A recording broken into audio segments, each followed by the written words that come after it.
troisième A, j'espère que vous allez bien. Alors, nous allons terminer le chapitre sur les espaces de faible densité.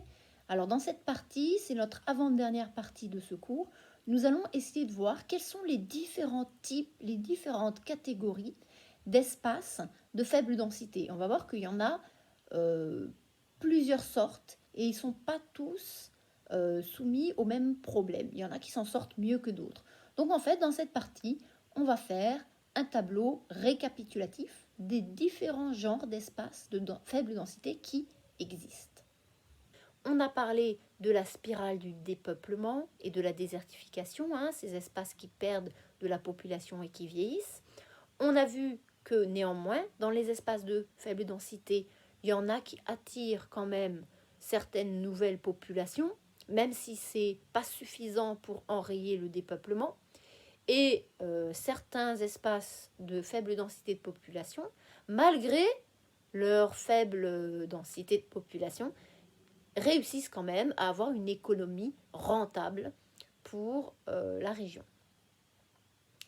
Maintenant, nous allons faire un tableau récapitulatif qui va nous permettre de voir que donc certains espaces sont en déprise, c'est-à-dire qu'ils peinent un petit peu à s'en sortir économiquement, tandis que d'autres vont très très bien, tirent très bien leur épingle du jeu. C'est un petit peu ça le but de ce tableau. Donc, le tableau est dans la leçon, dans le lien en bas.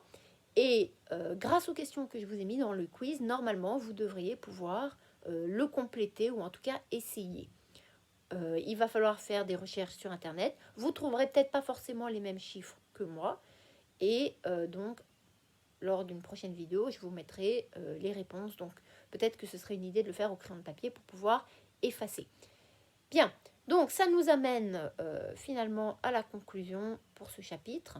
C'est que les espaces de faible densité sont extrêmement variés. La majorité d'entre eux se trouvent dans la diagonale du vide, mais ça on le verra la prochaine fois avec la carte. Bon courage à tous, gardez la pêche, travaillez bien et à bientôt dans la prochaine vidéo.